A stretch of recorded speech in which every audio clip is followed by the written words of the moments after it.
Hey everybody, Sean here, and welcome to Revealing Truth.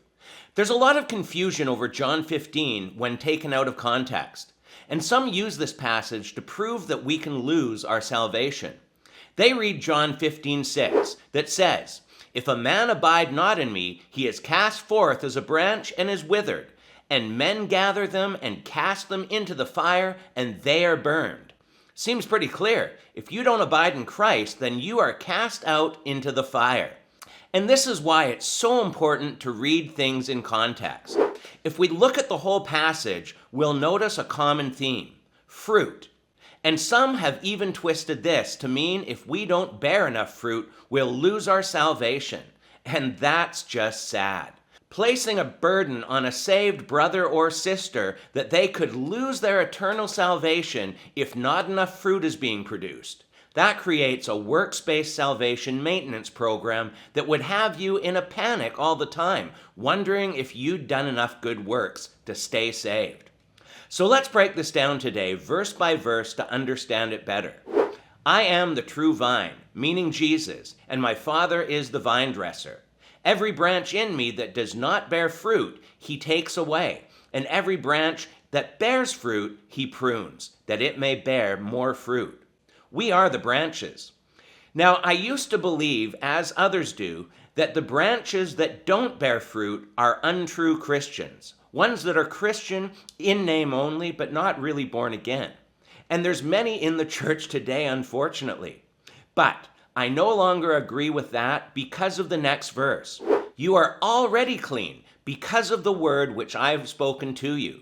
Clean meaning saved in this case, and viewed by God as pure because we are clothed with the righteousness of Christ. You are not referred to as clean if you are a Christian by title only. And Jesus said this to his disciples in John 13:10. He also says, "But not one of you," referring to Judas. So this is yet another verse that proves Judas was never saved, as some people believe. But in John 15, Jesus is talking to all of them as being clean, even the ones not producing fruit. Next he says, "Abide in me and I in you, as the branch cannot bear fruit of itself unless it abides in the vine. Neither can you unless you abide in me." Once again, this is talking only about fruit. This has nothing to do with salvation. And unless we stay in good relation with Jesus, we cannot produce true fruit for God. He emphasizes this again in the next verse. I am the vine, you are the branches. He who abides in me and I in him bears much fruit, for without me you can do nothing. This is all about bearing fruit, and that without Jesus we can't. Just like in 1 Corinthians 3:13, our works are tested by fire. Some are true God-honoring works, and others are not. And then we get to verse 6. If anyone does not abide in me, he is cast out as a branch and is withered, and they gather them and throw them into the fire, and they are burned. This doesn't suddenly change from talking about fruit to losing your salvation. This shows that if you are not abiding in Christ, relationally, you are not fit for bearing fruit. And that, believer, is compared to a withered branch and thrown aside. A carnal Christian is still a Christian. In 1 Corinthians 3, Paul addresses them as brothers, but still infants in Christ and still worldly and of the flesh. These are the same believers that are not fit to bear fruit according to John 15. And Jesus continues, "If you abide in me, and my words abide in you, you will ask what you desire, and it shall be done for you. By this my Father is glorified, that you bear much fruit. So you will be my disciples." We see by the end that the result of fruit bearing is glorifying God and proof of true discipleship.